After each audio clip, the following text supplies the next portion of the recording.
In this Evolve University breakdown, we will analyze Kenkart's knockout victory over Phapanung to retain his Lumpini title. สวัสดีครับ I am ครูเอก Today I will show you how เก่งกล้า knock out Phapanung.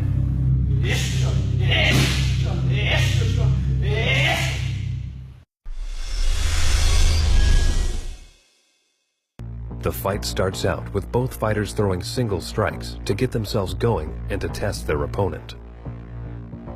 With both fighters being technical Muay Thai fighters, neither one is pushing forward, but rather they can be seen maintaining a constant range and picking up the timing of their strikes carefully to capitalize on openings. You can straight away see Kenkart's strategy emerge. Throughout the whole round, he can be seen throwing his left roundhouse kick as a counter when Phapanung attacks. Almost every time Phapanung throws a push kick or steps into a punch, Kenkart instantly counters with a left kick. Being the closer leg to the opponent, an orthodox fighter's left kick comes at and reaches his opponent quicker than his rear kick.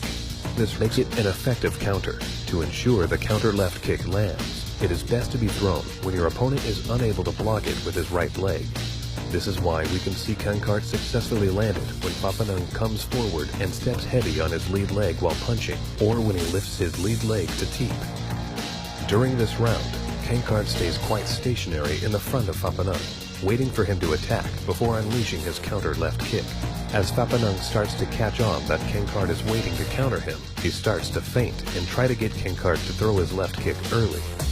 In this first round, you can see how the fighters utilize split-second timing and the small margin of error they work with. Throughout the second round, Kenkart continues to employ the same strategy of countering Phapanung's attacks with his left kick. In this round, the pace of the fight increases as Phapanung ups his aggressive output. These increased attacks also give Kenkart more opportunities to continue to counter. During round 2, Phapanung uses a lot of push kicks to constantly keep Kenkart off balance. He does this to attempt to make it difficult for Kenkart to get settled and ready to throw his counters. In the second round, Phapanung also starts to get Kenkart's timing down and is able to catch a few of his counter left kicks. While holding Kenkart's leg, Phapanung is able to retaliate with some hard strikes of his own. Phapanung also begins to throw roundhouse kicks that are able to land without him being countered.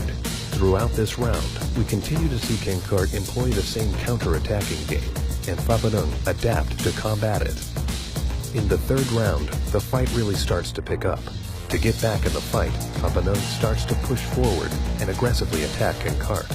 Figuring out that there is less chance of him being countered when kicking, Phapanung starts to throw a lot of roundhouse kicks without setting them up. With this constant barrage of kicks coming at him, Kenkart starts to read and analyze his opponent. One tendency that he starts to notice is that Phapanung is slow to bring his guard back up after some of his kicks. The knockout sequence starts when Kenkart throws a left kick.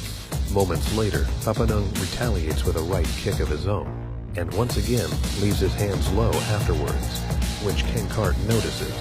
Phapanung then throws a left kick, which Kenkart is ready for and blocks with both of his forearms, before instantly pouncing on Phapanung, catching him with a big looping left hook around his low guard that sends him to the canvas.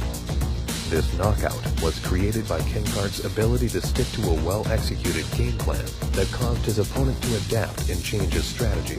Kenkart was then able to read Phapanung's tendencies and take advantage of an opening created by one of these bad habits.